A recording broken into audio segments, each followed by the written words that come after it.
Hi guys, I'm Ron and I'm with Oceanific Inc. and I represent many products that come down into the Caribbean. One of which I'm excited to tell you is the Deep Apnea line of freediving blades and fins. And they're made by Ed. Ed is down here in Islamorada, soon to be located in Central Florida. The fin, he's a freediver and a freediving instructor. And we're going to ask Ed to tell us a little bit about the fins, the manufacturing, the quality he puts into it. Here we go, Ed. Nice to see you again, Ron. As Ron just mentioned, we build deep apnea freediving fins, and we've got 4 different models that we manufacture right now. We're working on a 5th, which will be unveiled at DEMA officially, but I'll give you guys a sneak peek. It's going to be a scuba fin, but don't tell anybody except your customers. There is no carbon fiber fin on the market that's specific to scuba, and I get a lot of customers that want it. So Ron mentioned that we build them here in-house. Right here, I've got some of the different fabrics that we use. These are all 3K carbon fibers, and I've also got some fiberglass and some Aramid. Aramids are Kevlar, and they can be used for strengthening where carbon fiber might break. These guys might hold up just a little bit better, or the Kevlar might hold up a little bit better. That said, I only use that in a couple of products for specific customers because it's actually, quite frankly, it's very difficult to work with. And usually the way we build our fins, they're pretty darn good anyway. We're kind of in the back room. We do all of our cutting back here. I've also got a silk screen press over there. And this paint is specifically made to stick very, very well to hard surfaces, hard slick surfaces like carbon fiber. And in fact, you can take a knife to this thing. The resin will come off before the paint comes off. It's so hard. So they hold up very, very well from an aesthetic point of view. The resins that we use are specifically formulated by a company based here in Florida. And since I'm talking about that, let me highlight something else. All of the products that are used in the manufacture of our fins, and in fact, even like this rubber rail, is manufactured by a company here in Florida. The paint is manufactured in the United States. The carbon fiber is made in looms up in the Northeast in the United States. And the resins are made here in Florida. We use a high strength epoxy. It's actually primarily used in boat building. But we've worked with the manufacturer a little bit to get a nice blend that catalyzes pretty quickly and is incredibly strong. Okay. And it's about as high a strength as you can use. Does that affect the twisting and the stiffness and the flex patterns that you have? That's a good question. There are a bunch of things that influence stiffness, rigidity, and reflex. There's a lot of fins on the market that have got a shiny, they've got a really glossy finish. This has got more of a matte finish. What we've done is we have squeezed all of the resin out that we can. A lot of companies will utilize vacuum bagging. And with vacuum bagging, you can only put a certain amount of pressure on the fin. And what that means, or what that leads to, is a slightly thicker fin, albeit it might have a prettier finish or surface, but there's more resin in it. And because there's more resin, resin doesn't actually yield any real strength. It's used to bind the fibers together. So what you're getting strength from is the carbon fiber materials that we're using. You're not getting strength from the resin. It is simply used to bind everything together. The more resin you have, the slower your fins will reflex.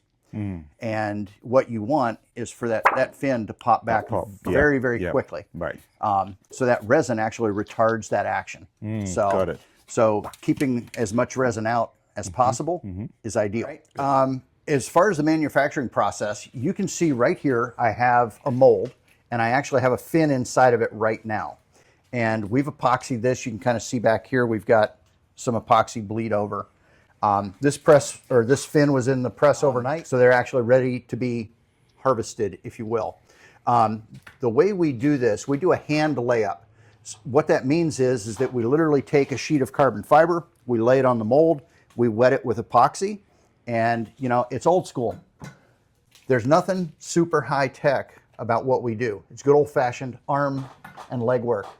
With that arm and leg work, it means you're assuring basically the quality of every blade that you produce because you're Everything- involved in that. There's no machining, no. No, everything gets handled by a person. Right. It gets inspected multiple times. This fin, for example, has got 9 different laminates inside of it. You've got your top and your bottom. You've got several panels that stagger up. And then we have several different materials that are in there. It's not just this plain weave material that you see on top that gives it a nice, pretty finish. We use unidirectional, triaxial, biaxial. We use all kinds of different fabrics. But back to lamination, or the process, if you will. What we do is we wet the entire fin out, each one of the different panels. We then close the mold, and we put it into one of our presses over here, kind of like you see this guy here has got fins in it right now. And from there, you sit back and you wait a few hours. And at that point, we can go ahead and pull it out. We can pop the fin out. We take it out back, and we actually physically cut it. What about the pressure that you exert using your presses? What sort of pressure are you exerting on this to form that binding process? It's a lot. Those are 20-ton presses. We're not jacking that thing down to the point where you can't get anything more out of it or anything like that.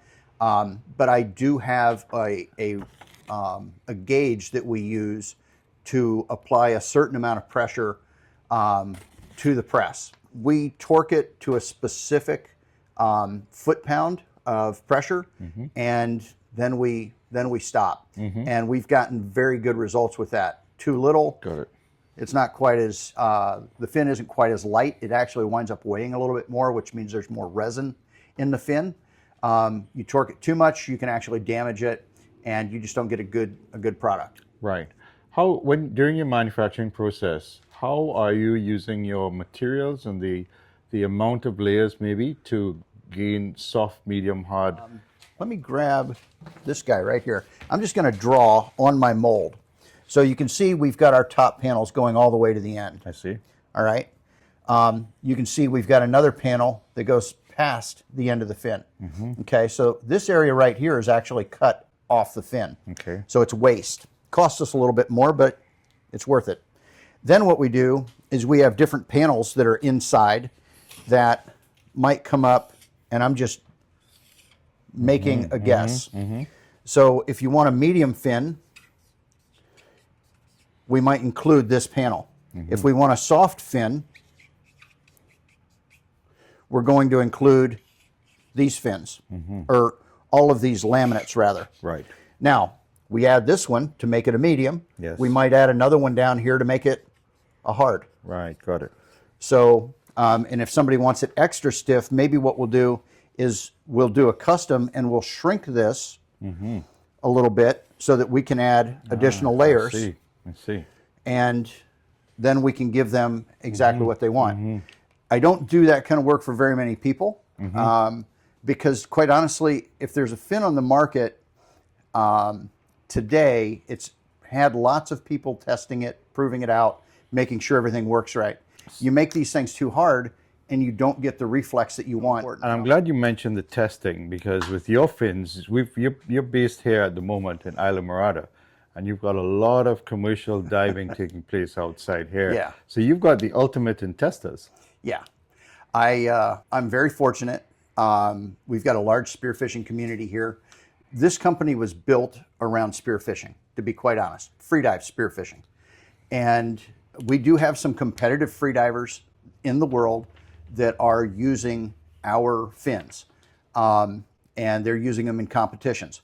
But we also, we have many, many more spear fishermen that are using them. And in particular, we've got some commercial spearos that are out there 5 to 6 days a week trying to take fish, and they're using these fins every day. Got it. When this company was formed, those people were our core customers, and they've worn these fins for thousands and thousands of days. I'm developing a new fin, and one of the things that I'm going to do, it's actually a fin for scuba diving. I kind of hinted at it a minute ago. So what I'm going to do within the next couple of days is go give it, not sell it, I'm going to go give it to 2 or 3 of the dive masters in the area, and I'm going to have them dive that fin every single day. And they work 5, 6, 7 days a week. This is a busy time of year. They're going to use that fin. I'll probably get 300 days of data out of those fins over the next 2 to 3 months. Got it. Right. So that's the kind of testing I like to do. Right. You mentioned something there a moment ago, and as a dive master instructor myself, the first thing that came to mind is that, you know, you got a diver, you got a tank on his back, and he's flopping around on the deck headed to the exit area. Wouldn't that be the area that you can have damage on your fin blade? Absolutely. Okay. So one of the problems with these fins is there's a pretty steep angle on the fin. It's 28 degrees. Okay. The problem that you run into there is you also have fasteners that are going through it. Yes. So that's going to create torque Right. and pressure points. Yes. And the big problem there is that creates a lot of stress on the bottom of the fin, and we're likely to have cracking. Okay. If you're walking around on the deck of a boat with that fin. So one of the things that we recommend is you put your fins on when you're seated on the gunnel. You then back roll into the water or slide over the side. Yes. Typically, I sit on the swim platform in my boat. I put my fins on, and then I get in. Slide it. Got it. And as for scuba diving, we don't actually recommend these fins for scuba divers, which is why we're going to introduce the scuba fin. Tell me you're ready, you're on.